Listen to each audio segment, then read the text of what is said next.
Hi everyone.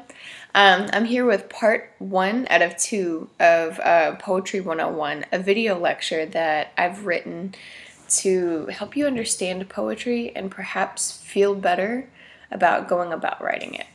Here we go. Part 1. Poetry is something that I think is a mystery to a lot of people, and I think that's partly due to its nature. Poetry is very personal and therefore mysterious to others. It's often very concise, that is, reduced to a few words as opposed to many. And the way that it's constructed, it often has to be dissected very, very carefully before it's understood. Poets, as they're brought up to learn the art of poetry writing, learn a few essential things over time that I'm going to talk about in this video. And I'm also going to talk about some myths about poetry that I would like for everyone to be aware of and try to get on board with to debunk. I won't be going into tremendous depth on anything unless I get a specific request for that, just due to time constraints. Okay, here we go.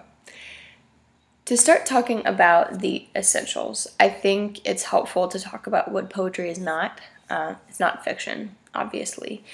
That's not to say that poetry always tells things as they happened. It doesn't have to. Poetry can tell stories. It can express fears. It can wonder about the root causes of world problems. It can show a memory. It can do a lot. But it won't do it in the same way that a story does. Firstly, it has something called line breaks, where you see a line break off. Poets mostly do this on purpose for a lot of different reasons. One is because they want readers to take their time and savor every line individually. Another reason is artistry, playfulness. Poets want the line to come off a certain way, and they break it where they think that will happen. All right, I'm going to get you guys to consider the following line breaks, so just imagine that this is written out. A lone wolf is caught on a branch of thyme not friendly. So that's 2 lines. Now you'll hear them again, broken differently. A lone wolf is caught on a branch of thyme, not friendly. Different things happen if you see it visually, but also the lines have a different feel because of the line breaks. A good word to know is enjambment, enjambment, which refers to not ending the line where punctuation is, but artfully breaking it where the reader doesn't expect you to, which is something I did in almost every line above. Another difference between poetry and fiction, which fiction is often referred to, by the way, as prose. So between poetry and prose, a difference is that poetry is broken up most often by stanzas, which are grouped collections of lines. Often, a writer will group stanzas according to what they're supposed to be doing in that poem. Each stanza will have some purpose, some image it wants to convey. You can think of stanzas as paragraphs for poetry. I'm going to try to... Okay. So, this is hard to do on video. So this would be a stanza. These would be lines here. That right there would be a line break.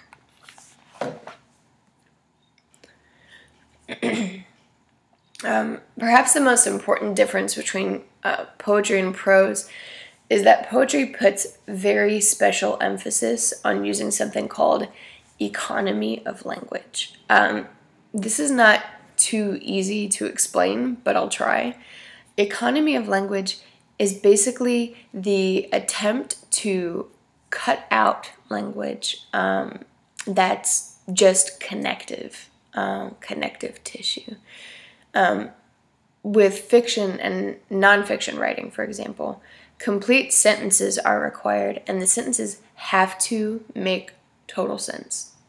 In poetry, this just isn't the case. You will find a lot of sentence fragments in poetry because poets are using economy of language to the best of their ability. They are, in other words, trying to distill language down to its essence.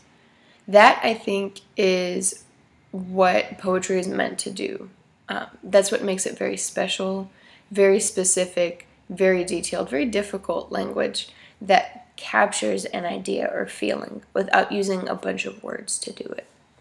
A favorite example that I like to use is the poet Ezra Pound's poem "In a Station of the Metro."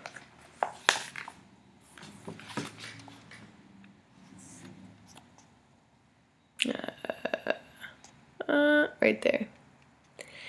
The apparition of these faces in the crowd, petals on a wet black bough. That's it. That's the entire poem. So, what's happening? Pound, as the title tells us, is trying to describe what it was like to be at the Metro, probably Paris subway station. In a single image, with the fewest words possible, he tells us what he sees. The apparition of these faces in a crowd, petals on a wet black bough. There's so much going on here, despite the very little that we see at first. He is telling us that the faces in a crowd are like petals on a wet black tree branch, but without even using the word like. He calls the image of those faces an apparition, a ghost. And the single use of that word apparition gives us a bit of like a spooky or maybe a lonely feeling, or maybe just a feeling of general darkness. Pound contrasts the blackness of the bough with the petals of the faces, which would suggest singularity, uniqueness. But then the faces are in the crowd, so we get a sense of the vastness of this place, of maybe the unimportance of individuality, which might, again, make us feel a little lonely, or it might make us feel united with the crowd. Either way, check that out. 2 lines, 14 words, and all of that can be said about it. And I'm not even done. Like, what about the bough? Why is it wet? The speaker, is he looking at a photograph? Is Pound the speaker? Is the speaker of the poem part of the crowd? So this right here is economy of language. A fiction writer might have said something like this. These faces in a crowd are like apparitions to me, each one a petal that seems to be collected onto a wet black tree branch. I do not feel a part of them. I do not feel they are unique. So next time you read a poem, look for this economy of language. Look to see how, as Burroway talks about, instead of telling you, that moment was sad, or it is wintertime, or we are lost, the poet, and most often the fiction writer too, will choose images to make you feel the sadness, the winter, the feeling of being lost. So that's it for now. Part 2 will follow soon. Please don't forget that your drafts from session 5 are due tonight. This way, there will be some time to workshop and revise them. Please try to stick to the deadlines however fast they may creep up or run up on you. I'll be answering emails this morning if there are any questions. Until soon. I have to stop the video.